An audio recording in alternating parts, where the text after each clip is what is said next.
सुप्रभात बच्चों, कैसे हैं आप सब। उम्मीद करती हूँ आप सब अच्छे होंगे। तो बच्चों, आज की कक्षा में हम पढ़ने वाले हैं अध्याय नंबर 6, जिसका शीर्षक है विलोम शब्द। तो इस अध्याय में हम विलोम शब्दों के बारे में जानेंगे। तो हमें यहाँ पे एक वाक्य दिया गया है। तो वाक्य है, परमात्मा की दृष्टि में कोई भी सामान्य अथवा विशेष नहीं होता है, सभी मानव एक समान है। तो हम देख सकते हैं कि इस वाक्य में जो ये सामान्य और विशेष शब्द का प्रयोग किया गया है, तो ये जो दोनों शब्द हैं वो क्या कर रहे हैं, एक दूसरे का विपरीत अर्थ यानी कि एक दूसरे का उल्टा अर्थ प्रकट कर रहे हैं। तो ऐसे शब्दों को हम क्या कहते हैं, विलोम शब्द। बच्चों, ऊपर लिखे वाक्यों में प्रयुक्त रंगीन शब्द सामान्य तथा विशेष को ध्यान से देखिए, ये एक दूसरे का विपरीत अर्थ प्रकट कर रहे हैं।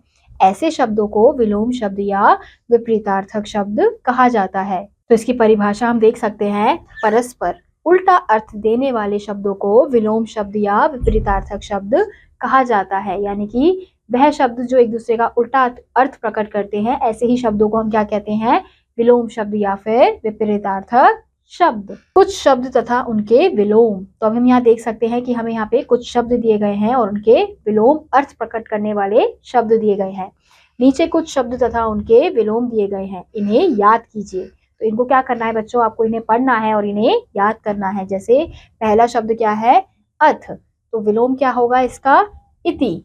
अर्थ का अनर्थ, अनुकूल का प्रतिकूल, अनिवार्य का वैकल्पिक, आज्ञा का अवज्ञा, आगमन का प्रस्थान, आयात का निर्यात, आज का कल, आस्था का अनास्था, आदान का प्रदान। तो बच्चों, इसी प्रकार से आपको इन शब्दों को पढ़ना है और इन्हें याद करना है। तो यहाँ पे आपको यहाँ पे अनेक उदाहरण दिए गए हैं, तो इन्हें आप पढ़कर याद कर सकते हैं। तो इसी के साथ आज का यह अध्याय यहीं समाप्त होता है।